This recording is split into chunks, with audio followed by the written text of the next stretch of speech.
Sabine Wren was a Mandalorian warrior and a prominent figure in the Rebel Alliance during the thick of the Galactic Empire's reign over the galaxy. As a member of the elusive Ghost crew, Sabine played an integral role in many conflicts with the Empire. From gathering intelligence to destroying weapons and depleting its resources to liberating entire planets. Sabine is a very important character in the Star Wars universe, both in regards to the events of the Skywalker saga and to the history of the Mandalorians. And so in this video, we will cover everything you need to know about Sabine Wren. Born just 2 years before the rise of the Galactic Empire to Clan Wren, Sabine was only a small child when Imperial forces took her planet by force, seeking to harvest the planet's Beskar for its military and establishing Mandalore as a training ground for its soldiers. During this time, many Mandalorians, including Sabine when she came of age, were forced to join the Empire's ranks, and because of her expertise in weaponry and explosives, Sabine was tasked with creating a deadly weapon known as the Arc Pulse Generator. After creating this terror of a weapon, which ended up being used to torture Mandalorians who did not comply with orders from their Imperial officers, Sabine fled her home planet around the age of 16 and joined a unique band of rebels helmed by the former Jedi Padawan Kanan Jarrus and the Twi'lek pilot Hera Syndulla. Later on, the group would also welcome Ezra Bridger, who Kanan would take as his own Jedi apprentice, and Ezra's personal ventures would lead Sabine to the Dark Saber. She would take the weapon from Maul's lair on Dathomir, be trained on how to connect with the blade's energy by Kanan Jarrus, and return to Mandalore with the Dark Saber in hand. She would lose the weapon in combat and then win it back, defeating Gar Saxon, the Mandalorian commando and leader of the Empire's obedient Mandalorian army. However, Sabine did not feel that she was ready or worthy of leading Mandalore, and so she gave the weapon to Bo-Katan Kryze. Bo would then assume the throne of Mandalore until the Empire turned the planet to glass on the Night of 1,000 Tears, destroying its cities and killing any survivors. Meanwhile, Sabine continued working with the Ghost crew, who formed a significant rivalry with Grand Admiral Thrawn, as this particular band of rebels continued to become an increasingly strong annoyance for the Empire. Along with her knowledge of explosives, her tactical insights, and her considerable combat skills, Sabine was also an exceptional artist. She loved to paint, expressing herself through her art and donning several different designs as she regularly altered the look of her Mandalorian armor over the years. Her work inspired what would one day become the iconic symbol of the rebellion, as she frequently painted a starbird symbol that very closely resembled that image on various structures. For understandable reasons given her past, Sabine grew to strongly dislike following orders that she did not agree with. And with the Ghost crew, she enjoyed a level of freedom and spontaneity that allowed her both to be herself and to use her skills for good.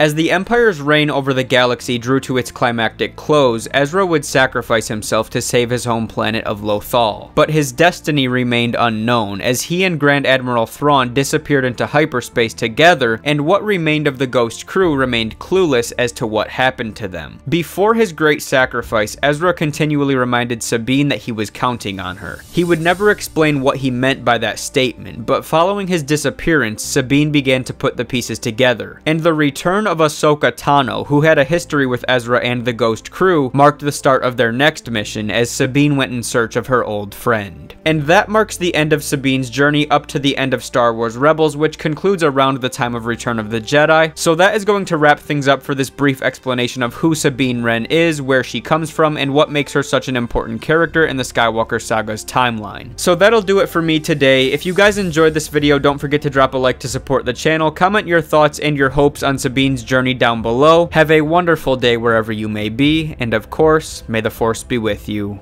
always.